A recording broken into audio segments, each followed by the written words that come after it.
Hello everybody, welcome back to my Pokemon review series. In this episode we are going over the Typhlosion. Now Typhlosion is one of my favorite Pokemon in the game. I really just love him. The first time I have ever played the base games of Pokemon, I chose the Cyndaquil as my starter, so holds a place near and dear to my heart.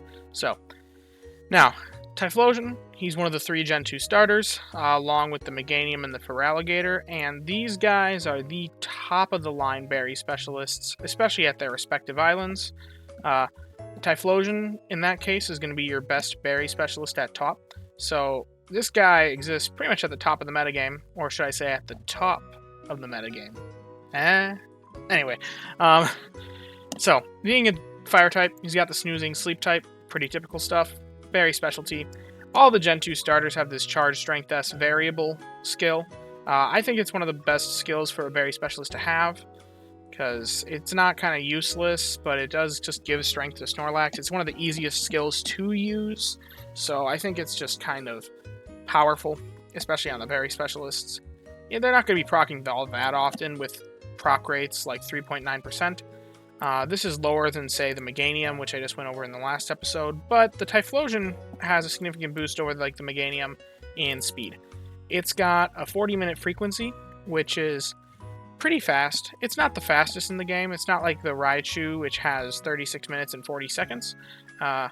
So it's like decent speed. Now, something that I forgot to mention with these guys, they gave the Meganium and the Typhlosion, and probably the Feraligatr too. I'll talk about that when I get to it. They gave him a shockingly big inventory of 23.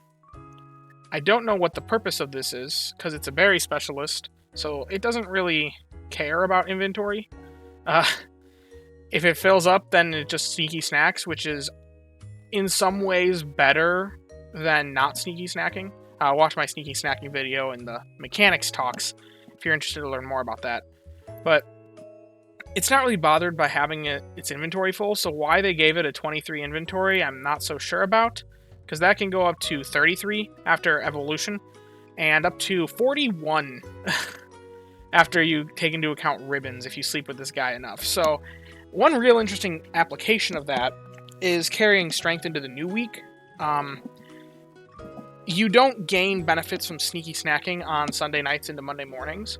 So given that this dude has such a big inventory, it's probably one of the stronger options for running during Sunday night to carry into Monday morning, because you do gain benefits from the Pokemon's inventory itself. It also makes it a pretty good target for sneaky snacking. Given that it is a fire type, it pairs really well with Entei. Now, Entei, and I'll get to this when I get to the Entei video, is probably one of the most synergistic of the legendaries as of right now, because there are two fire types that can be paired with it, the Ninetales and the Typhlosion. So you don't necessarily have to be running unevolved Pokemon to get multiple berry specialists paired with it to overstack berries for the next week.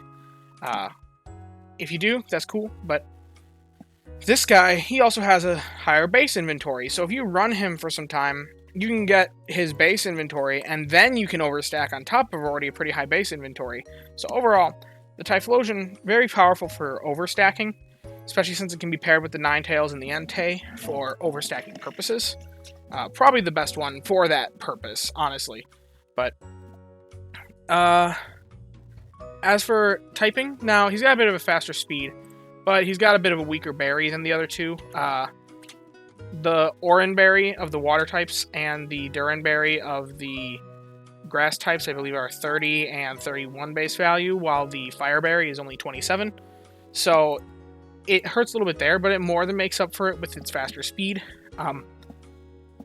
And yeah, you can catch this guy at any of its evolutions because it is a berry specialist. They're not really bothered by being caught as other evolutions.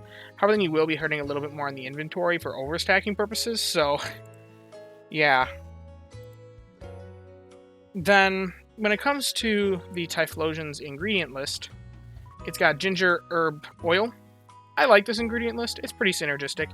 If we look in the chart here, Oil and herbs are pretty good for slowpoke tail salads, so if you're trying to make this meal consistently or this meal consistently, a Dragonite is an ABC Dragonite will be, or AAC Dragonite will be pretty good at this job if you have that. But overall, it's going to be kind of difficult to reach these numbers, especially the 25 herbs. So having the Typhlosion there to assist in that with the herbs and oil is pretty nice. Otherwise, ginger itself is one of the strongest ingredients in the game, being in like 3 of the top 5 highest value meals. So being able to assist in that way is pretty nice for the Typhlosion's purpose. As you can see, though, the ABA list is the strongest value overall for the Typhlosion's ingredient list, but doesn't really matter that much. It's not an ingredient specialist, so it's not going to be producing much of this anyway. It's got a 20% ingredient rate, but ultimately we're not looking for ingredient subskills in nature, so it's not really making enough ingredients to do anything. It's just there to supplement your ingredient finders at making those meals. So, and the 20% ingredient rate, not that bad. It's like mid for a berry specialist. You're not really looking for ingredients on them, but if it happens to show up, it happens to show up. Now, if you want to catch the Typhlosion, it exists at its home, Taupe Hollow. That's the best place to hunt it. It and its pre-evolutions, both the Cyndaquil and the Quite Lava, also exist there. They're all at green grass as well.